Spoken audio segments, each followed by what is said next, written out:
പ്രിയമുള്ളവരെ, കവിതയെക്കുറിച്ച് എല്ലാവർക്കും ഇഷ്ടപ്പെടുന്ന ഒരു നിർവചനം നൽകിയത് വേഡ്സ്വർത്താണ്.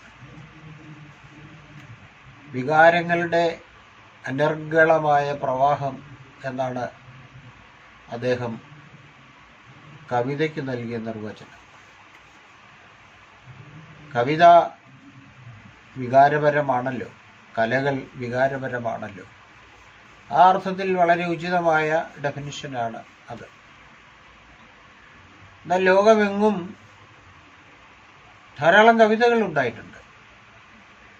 ഇംഗ്ലീഷിലാകട്ടെ, മലയാളത്തിലാകട്ടെ, തമിഴിലാകട്ടെ, ഏത് സാഹിത്യത്തിലും കവിത സാധാരണക്കാരൻ്റെ ഭാഷയിൽ രചിക്കപ്പെടുമ്പോഴും ആലപിക്കപ്പെടുമ്പോഴും ഉണ്ടാകുന്ന വലിയ ഒരു മാറ്റമുണ്ട്.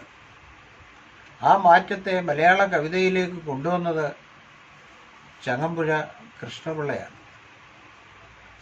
വളരെ ചെറുപ്പം മുതൽ തന്നെ, സ്കൂൾ തലം മുതൽ തന്നെ അദ്ദേഹം കവിത എഴുത്ത് ആരംഭിച്ചു.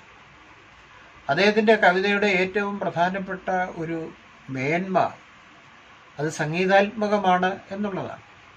താളാത്മകവും സംഗീതാത്മകവുമായ അദ്ദേഹത്തിൻ്റെ കവിതകൾ കേട്ടവർക്കെല്ലാം ആശ്ചര്യം ഉളവാക്കുന്നതും ചുണ്ടിൽ ചൊല്ലി നടക്കാൻ കൊതിപ്പിക്കുന്നതുമായ വരികളായിരുന്നു അത്.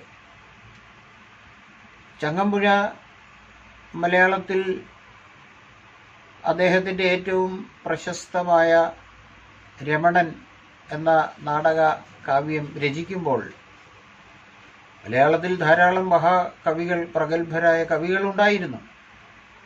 പക്ഷെ അവരുടെയൊന്നും കവിതകളുടെ 2 വരികൾ പോലും നമ്മുടെ നാട്ടിലെ സാധാരണക്കാർ ചൊല്ലി നടക്കുന്നുണ്ടായിരുന്നില്ല. അതൊരു യാഥാർത്ഥ്യമാണ്. എന്നാൽ ചങ്ങമ്പുഴയുടെ വരവോടുകൂടി, ആ കവിതയുടെ രംഗപ്രവേശത്തോടുകൂടി, അതിൻ്റെ അവതരണത്തോടുകൂടി ഏതാണ്ട് വിരസമായ ഒരു ലോകത്ത് ഇരിക്കുകയായിരുന്നു എന്ന് തോന്നിപ്പിക്കും വിധം നമ്മുടെ ആളുകൾ കേരളത്തിൽ ചങ്ങമ്പുഴയുടെ കവിതയെ വലിയൊരു ഉത്സവമാക്കി മാറ്റി. ആ കവിത ഏത് ദിക്കിൽ ചെന്നാലും പാടുന്നവരെയാണ്, ആ കഥ പറയുന്നവരെയാണ് പിന്നെ കേരളത്തിൽ കാണാൻ തുടങ്ങിയത്. ഏറ്റവും നീണ്ട കഥാപ്രസംഗക്കാരെല്ലാം രമണൻ്റെ കഥാപ്രസംഗമാണ് നാടുനീളം നടന്ന് അവതരിപ്പിച്ചിട്ടുള്ളത്. അങ്ങനെ രമണൻ വളരെ പ്രചാരം നേടി. ആളുകൾക്കെല്ലാം വാസ്തവത്തിൽ സാഹിത്യത്തിനോട്, കവിതയോട് താല്പര്യം തോന്നിപ്പിക്കാൻ പര്യാപ്തമായ കാവ്യഗുണവും കലാഗുണവും ഭാവഗുണവും അടങ്ങിയ ഒരു കൃതിയായിരുന്നു അദ്ദേഹത്തിൻ്റെ രമണൻ.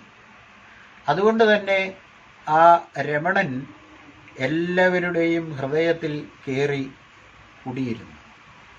ഒരു കൂട്ടം ആളുകളുടെ ഹൃദയത്തിൽ ഒഴികെ. അത് ശ്രേഷ്ഠ കവികൾ എന്ന് സ്വയം കരുതിയിരുന്ന കവികൾ, അവരുടെ ഹൃദയത്തിൽ ചങ്ങമ്പുഴയുടെ കവിതയ്ക്ക് അവർ ഇടം കൊടുത്തില്ല. കാരണം അവരെ നിഷ്പ്രഭമാക്കിയ കവിതകളായിരുന്നു ഈ ചങ്ങമ്പുഴ എഴുതിയത്. വാസ്തവത്തിൽ നമ്മുടെ നാട്ടിലെ ആളുകൾ, നാട്ടുമ്പുറത്തുകാർ, ഗ്രാമീണർ, പ്രകൃതിയുടെ ഭംഗി ആസ്വദിക്കുന്ന പാവപ്പെട്ട മനുഷ്യർ, കൊയ്ത്തുകാർ, വള്ളം തുഴയുന്നവർ, ബസ്സിലെ കിളികൾ, കണ്ടക്ടർമാർ, അതുപോലെ നാട്ടും പുറത്ത് തെരുവോരങ്ങളിലെ പാട്ടുകാർ, കഥാപ്രസംഗക്കാർ, അവരെല്ലാം അവർക്കൊരു കഥ പറയണമെന്ന് തോന്നിയത് ഇദ്ദേഹത്തിൻ്റെ രമണനെ വായിച്ചിട്ടാണ്. അങ്ങനെ സാംബശിവൻ തന്നെ കേരളത്തിൽ എത്രയെത്ര വേദികളിൽ ഈ രമണനെ അവതരിപ്പിച്ചു. മലയാള കവിതയ്ക്ക് മാധുര്യം, ഭാവപ്രദീപ്തമായ ഒരു പശ്ചാത്തല ഭംഗി പകരുവാൻ ചങ്ങമ്പുഴയുടെ രമണന് സാധിച്ചു. ആ നില ഇന്നും തുടരുകയാണ്.